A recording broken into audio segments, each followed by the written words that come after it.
sex is not like it is in the movies. That movies are not a depiction of what sex is in real life.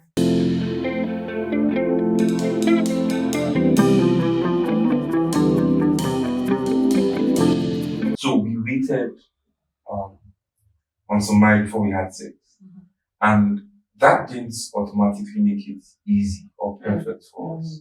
Right? And I think that's something that a lot of people struggle with, especially people who wait. They expect it to just be perfect. And that wasn't. That wasn't certainly wasn't the case. So I want to ask, what's one thing you wish someone had told you about the sexual experience now that you're married? Like, what's one thing you think I wish someone had told me this? I wish someone had told me that sex is not like it is in the movies. That movies are not a depiction of what sex is in real life. That real sex between a man and woman who love each other is nothing like what sex looks like between people who love each other in movies. Yeah. It's just very different. Yeah. I think that would have helped me manage my expectations better. I expected fireworks, and this was our first time, my first time as well. I expected fireworks. I expected just everything I've seen in the movies. You know how they make it seem crazy, sparks, all that. I do think I watched too much. And it was not like I watched a lot of movies on sex, to be honest. But if you've watched romantic movies, because I love rom-coms, so there's a way they make it seem. That's what I wish that's one thing I wish I was told. I wish someone sat me down and said, hey, my dear, have realistic expectations. Sex is nothing like what you see in the movies. Well, for me, I wish someone had told me how important the emotional connection for sex is. Because as guys, we're normally wired towards the physical part of it. But I remember one conversation we had, and I made you know that if you're not emotionally available for it, I'd rather we don't even have it to begin with. And the frequency reduce, yes, but the quality improve, like vastly improve. And if somebody had told me that, I think we had a conversation, maybe the second year of our marriage. Yeah. Somebody had told me that, like, from the first year we would have been having awesome sex. It's not as if throughout we didn't have any emotional connections, but it vacillated. So I just wish somebody had told me, listen, sex is an amazing thing, but it goes better if there's an emotional connection. So learn to look for that emotional connection, because sex is like the expression. It's like the expression of that emotional connection, physical expression of that emotional connection. So if someone had told me that, it would have made it a lot different from the get-go. And I love that God created it like that, because it saves, it protects the marriage. It protects, and it just makes it a lot easier. Very true. I think one thing that conversation did for me was that it took the pressure of sex, performance pressure, like, the need to show up even when I didn't feel up to it. So when you just said, quality over quantity. Yes, quantity is important, but I want us to be connected at every time. I want us to both mutually desire the same way each time. That took a lot of pressure off me. To feel like, I needed to always be present to impress you. Because I think another mindset I had going into marriage was, I know that men need sex. Everybody needs sex, not just men. Sex is both for men and women. God created it for both of us to enjoy. But I had the mindset that, maybe men need it more, like something you have to do for your husband. So because of that, in trying to be a good wife, there are times like I may not necessarily feel up to showing up. I'm just like, have to try to show up. Those times were not often, but it did put some kind of pressure on me. So when we had that conversation and reassured me, it took pressure off me. And still, in the first point we were discussing about what I wish someone had told me. This still ties to the movies. Many people don't know that good sex ends with you cleaning up, because sex can be messy. In movies, the only messy part of sex is probably maybe when they break things. I'm just like, and even then it's not messy. They make it look crazy. But real sex in marriage it can be messy, probably sweaty, and you need to clean up after. And that was one thing that was also very surprising for me. I did not expect that. Yeah, I think another thing I wish someone told me was, you don't necessarily need any extra form of direction in the sense of, okay, we need to try this style, we need to do this, we need to do that. I think our bodies naturally would develop things to do because I think it's hardwired, So that's over the years we just figured out more and more things to do by ourselves without extra direction. So I think that's one thing I think people to wish more.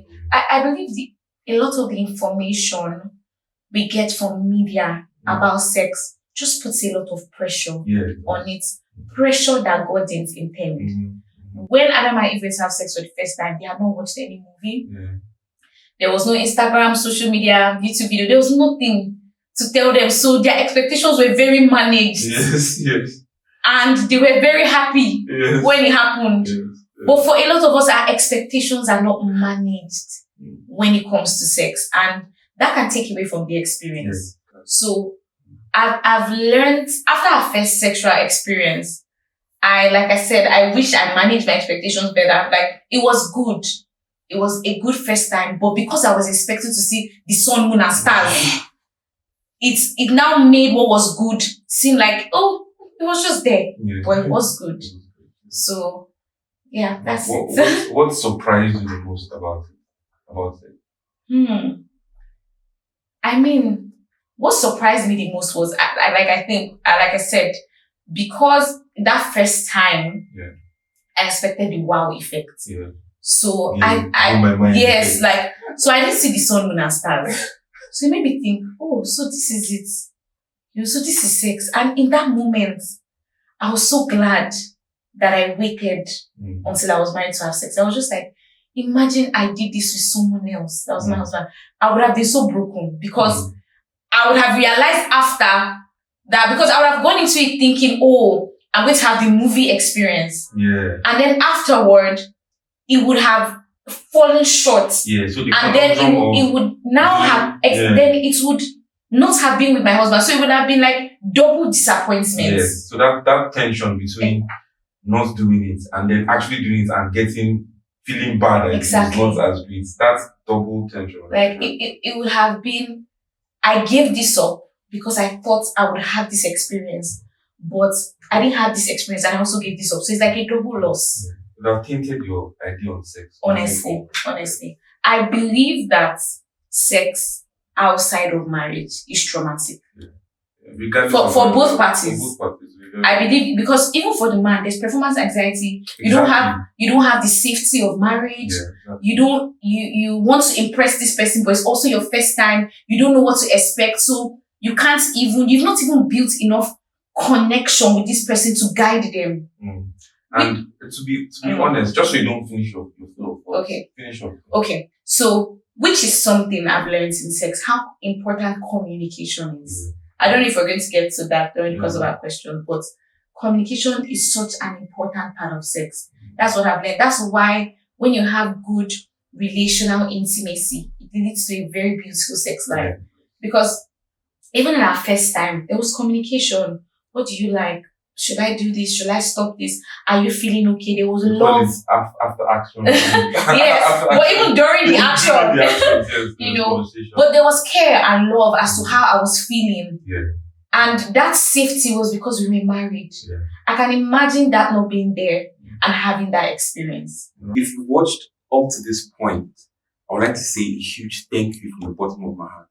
But I would like you to go a step further. Hit the subscribe button, because what that does is it ensures that videos like this and what you're learning helps to reach other people, a wider audience. Not just subscribe, I want you to like the button because it helps the algorithm to push this video further. Also share a comment. We like to read your comments. And if you know someone that needs this video or has an idea, a wrong idea, an expectation about sex, and really, really benefit from this video, the reason we're doing this out of our free volition, giving you free information is just so we can reach more lives. And you can help us by sharing this video.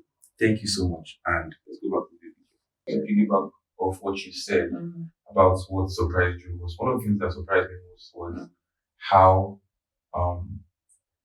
after we had it, naturally, because I was sexually active before we got married, before I was dating, and I was celibate for like 2 years, and then we got married.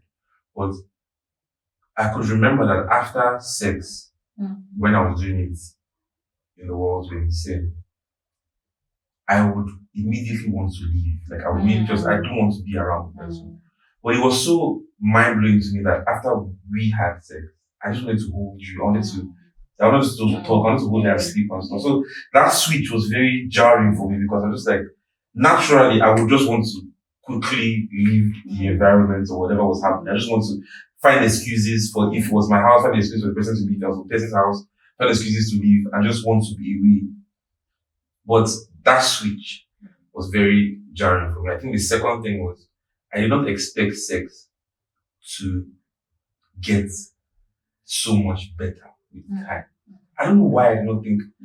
I think naturally people think, especially online, that sex in every marriage deteriorates. And I'm not going to sit here and say that's not a reality for some people. I mean, if you don't think there is work required to ensure you have a great sexual life, then definitely it's going to deteriorate. And if you're not as emotionally connected, and if you don't keep investing to be emotionally connected as the years go by, definitely it's going to deteriorate. But I didn't expect it to be this good as the years go by. As we are more emotionally intimate, the sex actually gets much better. I didn't expect that. I was just like, oh my God, you cannot cheat God. You can't think that you're going to eat your cake and have it. Right? So you can't think I'm going to live my life the way I want to, and then immediately when I get married, we can be having sex out of marriage and everything, and then we'll get married, set to do it. You can't, it's not, you've taught your brain something wrong. Right? And you've taught your brain that you're going in to get for yourself, and that emotional connection is not there. That vulnerability is not there. So it doesn't flow. So yeah, those were the two things that really surprised me about sex. Yeah. Just to add to what you have said, sex thrives within the safety of marriage. You know, when God created sex, one of the important ingredients for it to be all that He created it to be was the safety of marriage. That safety where you know that you belong to each other. You are able to relax knowing that this person doesn't do this with anyone else. But no, I can be myself. The exclusivity. Yes, I can be myself with this person. I don't have to be shy. I can be expressive because sex is very vulnerable. And it's in this safety of marriage where both of you are invested. This is what causes sex to be better over time.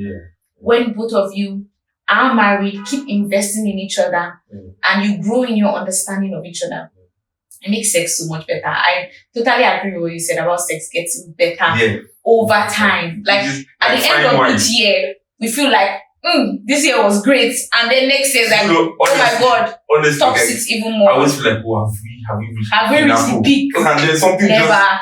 You're just like, God really created something when He created sex. Created something amazing. And to experience the depth of it, you have to follow His rules. You have to follow His rules. You really have to follow His rules. That's the only way you can experience the depth, like you said, of the entire thing. So I just want to round this up. What's one thing you would tell your younger self about sex if you could, like, let's say, travel back 8 years in the past before we got married? You could just tell yourself like one thing, and you just had time to tell yourself one thing. What's one thing you would tell yourself? I'll tell myself that it's worth waiting for. You are making the right decision by being patient, by sticking to your values, and by waiting. You are doing the right thing. Because there were times where I felt like, am I being cheated? Like, because you see people who it seems like, they get to explore sex and then eventually they seem to be having a good marriage. So you seem like the foolish one for waiting. But I will tell myself, you are doing a great job by waiting. It's worth it. I think for me, I'll tell myself that it takes to be satisfied in sex, it takes one woman dedicating herself to satisfy one man for the rest of his life, and one man dedicating himself to satisfy one man for the rest of his life. That's what, because it just gets deeper. Like if you commit yourself to that, it gets deeper. So that would have saved me from too much exploration. Maybe I have time to think about another thing. Okay. So the second thing, maybe something happens and I spoke so fast. I also tell myself that you don't need experience. You don't need experience. You don't need experience. You will figure it out. Yeah. Your bodies will figure it out. You will create your own rhythms. You create your own vibes when you're married. So you don't, the experience you think you need, you don't, because it's not this person. In fact, even if it's this person, it's not the same environment. Also, marriage is different from being in marriage. So that context is very important. I think that experience thing is a lie that makes a lot of people believe. Like, if you don't come into sex with experience, you're lacking something, or you fall short of, it won't be good. God created it so you both come without experience. Because when it comes to sex, what experience does is that it hampers your experience. Yes, it hampers you. Hey, God. Thank you. Nice one. Yes. Nice one. Previous or prior experience does hamper the experience in marriage. Because you have a preconceived notion, perception. My preconceived notion was just for movies. Imagine I had a perception from experiences, and that's also something you had to work through. Because you had expectations from previous experiences, and you had to work on that in marriage so that it did not put a certain kind of pressure on me or hamper what we had to make it seem less than what it was meant to be. So you had to do a lot of work. Whereas if those experiences were not there, there would have been nothing to compare to. So starting with a clean slate is very beautiful. Do you know what? To be very honest, it made it easy for me to work on my past experiences because I had never felt the emotional safety that we had in marriage. I always felt the performance anxiety. I always felt all of those, but in marriage, I didn't feel all of that. So it was very easy for me to juxtapose between the two. I know that was what just is great. Even our first time, that wasn't as great. I can't even compare it to any great time I thought I had when I was not doing the right way. So to be very honest, I know that I had to remind myself, but it was not as difficult because the difference was so clear. It was so clear. The devil could not lie to me. Another thing I didn't know about sex before I got married was that sex required emotional connection. You know, I thought sex was just physical, like just physical connection. You're attracted to each other, your bodies just work, you know, and it's just automatic. But being married, I realized that the physical connection is only a result of your emotional connection. So that's why investing in conversations, activities together, spending time together, those are the things that contribute to a rich, healthy sexual life. And that's why a lot of couples will discover that their sexual life peaks. And this is why premarital sex is very dips. This is why premarital sex is very dangerous. Because when you're busy having sex before marriage, you're not working on the very things that will sustain that sex after marriage. So now you're married and you don't have the physical attraction and fire is not enough to keep it going. It's not enough to fuel the fire because you don't have the framework, you don't have the wood. So when you take sex out of the picture before marriage, it helps you build the things, the conversations, that intimacy, which was what we did. And which is why from the moment we got married, our sexual life has just been growing. Even in that first year, it was great. And it has just peaked. It has just peaked. In fact, it was only the first time that I was like, oh, is this it? But even after then, you know. And I think that naturally, if I had sex with a girl, that's when I was in the world, and that was her first experience, it would have damaged my entire self-esteem. You would have been more. Oh my God. But because I realized that I renewed my mind to the idea of sex, and it also felt like a first time for me. Being celibate for like 2 years, it also felt like a first time for me. So I realized that you can actually get better because we're just learning each other's body. So that did not make me feel If we were, hey, bro. This is why a lot of people take performance enhancement drugs. That's why performance enhancement drugs there's a market for it. Because people feel it's by that. It's not by that. The performance enhancement you need is in the emotional intimacy of your relationship. That's 100%. That's what will enhance the experience. Yes, that's what they enhance. But that takes a lot of work. I've discovered that a lot of times in marriage or even in relationships, it's not that people don't know what to do. It's the willingness to do the hard work. Exactly. They rather take shortcuts. Exactly. You know, sometimes it's not like you don't know you need to study to pass an exam, but the willingness to study, to subject yourself to the process. Yeah, you rather take chokes. It's like, what do they call it these days? I don't know. Yeah, they call it chokes. So old school. But meanwhile, why do you know? Anyway, there's no exposed other secrets in this video. No comments. No. I reserve the right to be silent. So if you enjoyed this video, please like, share, subscribe. I think you share this video with a lot of people. I wish I watched this video before I got married. It would have really helped me. Subscribe to our YouTube channel. Comment on one thing you learned in this video. We really, really love to read your comments. See you in our next video.